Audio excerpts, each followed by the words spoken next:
మంచి పాలన అందించండి సర్పంచులకు సీఎం రేవంత్ రెడ్డి పిలుపునిచ్చిండు. సీఎం రేవంత్ రెడ్డి పిలుపునిచ్చిండు. పిలుపునివ్వడంతో పాటు ఇలా ఒక ఫేక్ న్యూస్ వచ్చింది.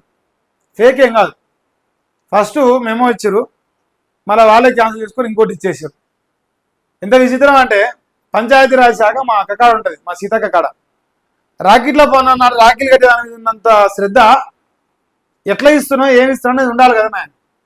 ఇప్పుడు రేవంత్ అని అంటే సర్పంచ్ ప్రమాణ స్వీకారం చేసి వాళ్ళు మంచిగా ఉన్నారు కదా, మంచి పరిపాలన అందించండి, మీకు ట్రాక్టర్లకు పైసలు ఇస్తా, డీజిల్కి పైసలు ఇస్తా, చెత్తెత్తానికి పైసలు ఇస్తా, జీతాలకు పైసలు ఇస్తా, పారిశుద్ధ్యానికి పైసలు ఇస్తా, డెవలప్మెంట్కి పైసలు ఇస్తా, గ్రామాలని అభివృద్ధి చేసుకోరి అని చెప్పలే, మంచి పరిపాలన అందించండి.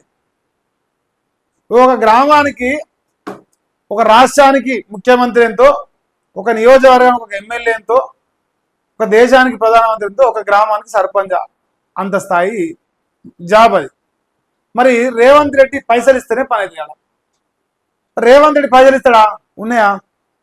నన్ను ఓసినా లేవు, చంపుకొని తింటే తిండ్రి, నన్ను నా కాడ పైసలు లేవు కాక లేవు, మీరు ఏమైనా చేస్తుంటే చంపుకోరు.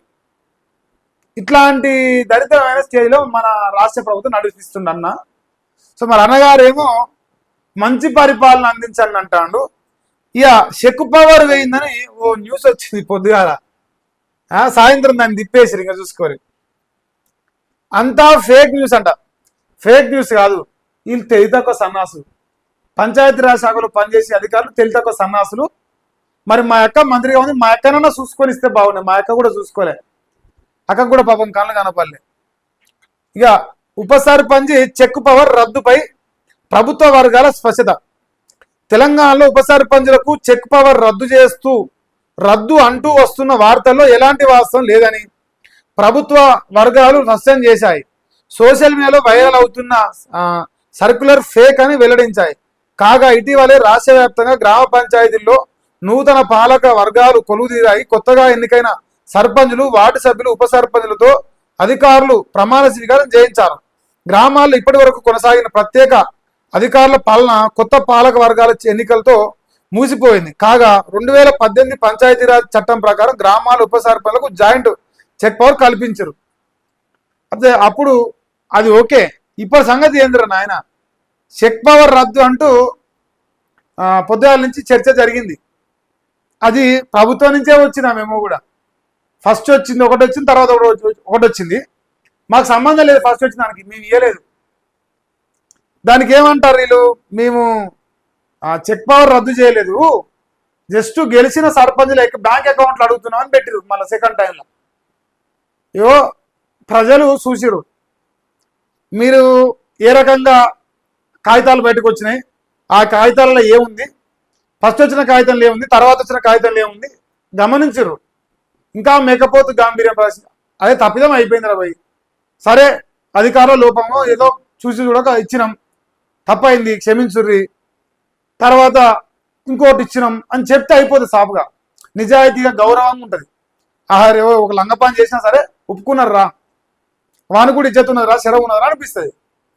అని మీ అంతా ఫేక్ ఫేక్ ఫేక్ అని మీరు ఫేక్ గాలు అవుతారు. అప్పుడు మీరే ఫేక్ గాలు అవుతారు. అప్పుడు జనం మిమ్మల్ని ఫేక్ లెక్క చూస్తారు. సో దయచేసి గమనించరు, ఇంకా మీ కర్మ మీరు చెప్తున్న పోతే. ఇదేందా మీరు తర్వాత మాట్లాడదాం. సో అది పక్కన పెడితే, ఉచిత బస్సు మహిళలు అడిగారా అని ఒక క్వశ్చన్ మార్కు వెంకయ్య నాయుడు గారు అడిగారు. మాజీ ఉపరాష్ట్రపతి గారు ఉచిత బస్సు మహిళలు అడిగారా, ఫస్ట్ పాయింట్. ఇక కష్టపడే వారికి చేయూతనివ్వాలి, ఫ్రీ బీస్తో ప్రజలను శోభరిపోతులను చేస్తుండ్రు, ఉచితంగా నాణ్యమైన విద్య వైద్యమే ఇవ్వాలి. నేను పదవి విరమణ మాత్రమే చేశా, పెదవి విరమణ చేయలే, నాయకులకు తప్పుడు భాష మాట్లాడడం అలవాటైంది. మాజీ ఉపరాష్ట్రపతి వెంకయ్య నాయుడు గారు మాట్లాడుతున్నట. సో ఆయన పదవి విరమణ చేసిన కానీ ఉపరాష్ట్రపతిగా పెదవి విరమణ నేను మాట్లాడుతూనే ఉంటా, దాంట్లో వెనకాడు చేసేది లేదు.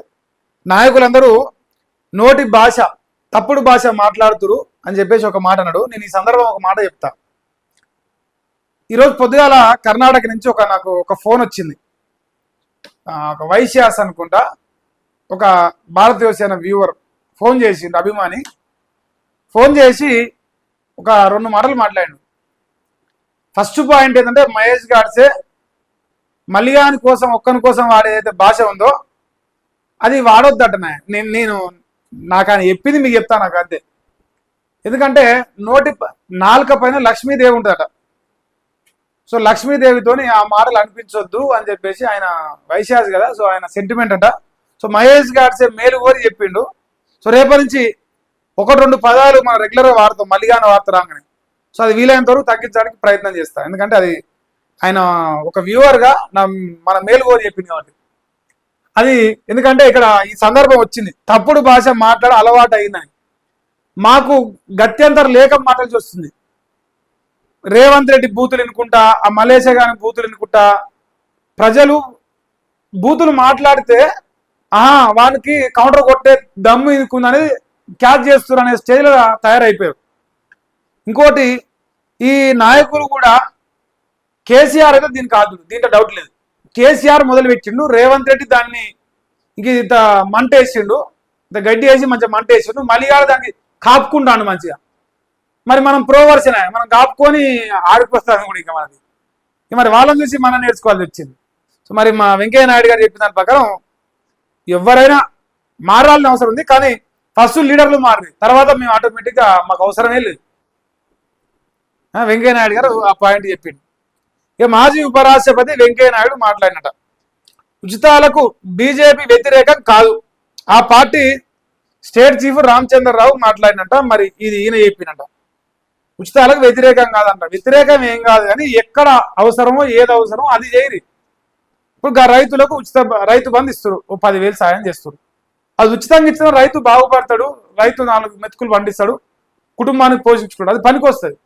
సో అట్లాంటి వాటిలో కొన్ని పోయినా పర్వాలేదు, ప్రజల సొమ్మే, ప్రజల పైసలతోనే వచ్చినాయి, మీ తాతల జాగిరి ఏం కాదు. కాకపోతే ఎట్లాంటి దాంట్లో పెడుతున్నాడో జర చూసి పెట్టరు అంతే, అదొక్కటే మా రిక్వెస్ట్. ఇక కష్టపడే వారికి మాత్రం చేతనివ్వాలని చెప్పేసి ఆయన వెంకయ్య నాయుడు గారు సలహాలు సూచనలు చేశారు. ఇక కాంగ్రెస్ లో అట ఫ్లెక్సీల వారు జరుగుతుందంటున్నా.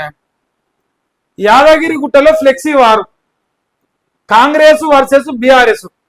మంత్రుల పర్యటన సందర్భంగా ఫ్లెక్సీలు కట్టిన హస్తం శ్రేణులు గులాబీ పార్టీ అభ్యంతరం వ్యక్తం చేసింది. ఇరు పార్టీ కార్యకర్తల బాగి ఎవరి ఫ్లెక్సీ ఓన్ కార్డు ఫ్లెక్సీ దించుకోరు. ఇది యాదగిరి గుట్టలో జరిగిందట. ఇవాళ యాదగిరి గుట్ట పోతే మళ్ళీ ఇప్పుడు ఆయన భువనగిరి ఎమ్మెల్యేనా, ఆయన కలిసే ఉంటారు, మళ్ళీ బీఆర్ఎస్ వాళ్ళు కాంగ్రెస్ వెళ్తారు, అనవసరమైన కార్యకర్తలు కొట్టుకొస్తారు. సో ఏదైనా కానీ ఈ సంస్కృతి మాత్రం మంచిది కాదు. ఇది ఎవరు తప్పైనా వాళ్ళ తప్పే.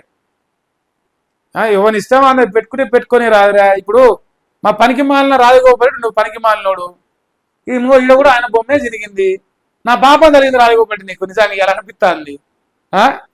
మహేష్ గాడ్సే ప్రజల కానించి రూపాయి కూడేసి 15,000 ఫ్లెక్సీ చేపిస్తే పిరికి పంద లెక్క ఓ పనికి మాలిన లుచ్చా గారు చించిండు. మరి ఇగో ఇలా మీ కాంగ్రెస్ ఫ్లెక్సీ దించినట, నీ ఆ కిరాతకం నేను చేయను, కానీ నా పాపం తగిలింది అంటారా నీకు? ప్రజల పాపం తగిలింది నీకు. కానీ ఇప్పటివరకు సమస్య సాల్వ్ కాలే. ఇప్పుడు కూడా ఇంటిగ్రేటెడ్ స్కూల్ అనేది రాలే. ఇప్పుడు కూడా మహిళలకు గవర్నమెంట్ స్కూల్లో వాష్రూమ్ లేవు. ఈ ఫ్లెక్సీలో మాత్రం పైసలు ఉన్నాయి మన మొత్తవర్లకు, తెలుసు కదా. మన మొత్తవర్లు చిన్న నువ్వు ఇట్లా ఒక్క నిమిషం వచ్చి ఉంచిపోయినా సరే 10 ఫీట్ల ఫ్లెక్సీలు ఊరు మొత్తం వేసి కూర్చుంటారు. కానీ ఆడిగద్దలకు వాష్రూమ్స్ ఏర్పాటు చేయరు, స్కూల్ కట్టారు. ఎందుకంటే దొంగ కొడుకులు స్కూలే నడిపిస్తారు కదా, అట్లా అంత నియంత్రణగా తిరుగుతారు కదా. అది మన రాజన్న పాపం ఫ్లెక్సీ దించారు, ముఖం పలిగింది, ఫ్లెక్సీలో పలిగిందా ఏడతారేమో. ఇప్పుడు నైట్ నిద్రపోలేము, ముందే ఫ్లెక్సీల సోకు, ఇన్స్టాగ్రామ్ వీడియోల సోకు ఎక్కువ, ప్రజల పైన ఏం లేదు.